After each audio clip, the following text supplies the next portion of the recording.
Greetings and welcome to another Impressions video here at Words About Games, and today we're going to be looking at Gris. Gris is a narrative-driven puzzle platformer designed around a beautiful watercolour art style.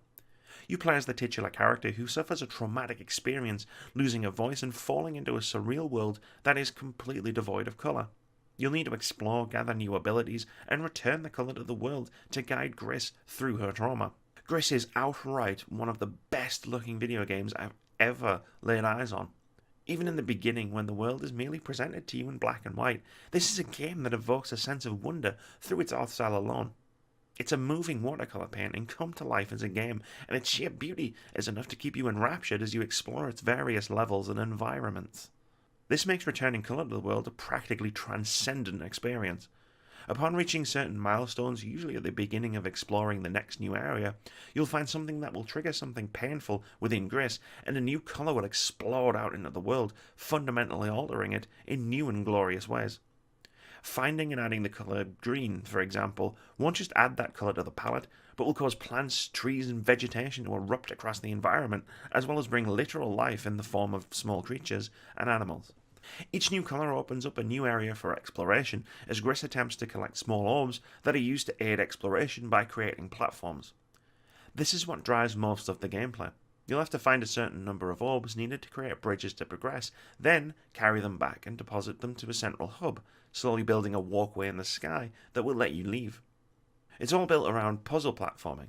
In Gris, you'll need to solve a bunch of relatively simple environmental puzzles to reach these orbs, all of which are themed around your new environment or the special abilities you unlock during each area. None of these puzzles require precision platforming, and there are no enemies or hazards that can kill Gris. The worst that can happen is you might miss time a jump or spend a minute figuring out what to do next. This lack of danger and required skill fits perfectly with the atmosphere Gris builds, allowing you to take as much time as you need or want in any specific area. Most of these puzzles are designed around the special abilities you'll collect on your travels. It turns out that the dress Gris wears is very special. As you explore a new area, you'll unlock a new ability that will be crucial to your progress. You'll gain abilities such as being able to turn your dress into a heavy block to smash through weakened rock, or the ability to swim through deep water at quite a fast pace.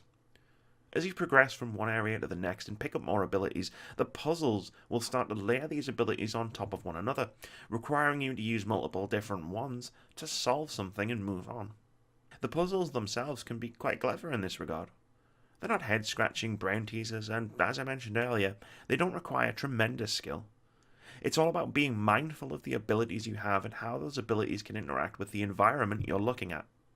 It makes Gris quite a quick-paced game, as you're able to quickly knock puzzles over and move on, or collect the orb you were aiming for. This means that Gris is a very easy game to play, free from the frustration of more skill-based platformers, and allowing the art and atmosphere to be the true star of the piece, which are easily Gris's biggest strengths. Gris also manages to tell an evocative story, which is no easy feat, considering it does so wordlessly. There's minimal direct interaction between the player and the game, save for the rare button prompt when you collect a new ability for the first time. Instead, the narrative is told through metaphor and player interpretation, presented through imagery and via the incredibly beautiful art. Though there are hidden rooms in each of the game's levels that will shed some light on what the game is actually about, something I won't talk about here, as this is an experience it's best to go into as blindly as possible. Gris is a gorgeous game, perhaps the most beautiful one that is released all year. It tells an emotional story filled with metaphor and imagery, which is bolstered by its stunning visuals. It's not the most challenging puzzle platformer you'll play, but a heightened difficulty would just get in the way of what the game sets out to achieve. Instead, it's a game of smartly designed puzzles, forcing you to think just enough to make you feel accomplished, but ensuring the game keeps a brisk pace that sees you constantly moving forward.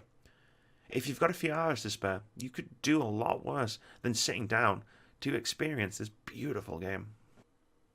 Thank you very much for watching this video, guys. If you've enjoyed it, please keep it here at Words About Games. We've got tons of content, including our weekly podcast, more impressions videos, patch notes, and our weekly indie game of the week. We also stream over on Twitch at twitch.tv/wordsaboutgames every Monday, Thursday, and Saturday. And most importantly, have a great day.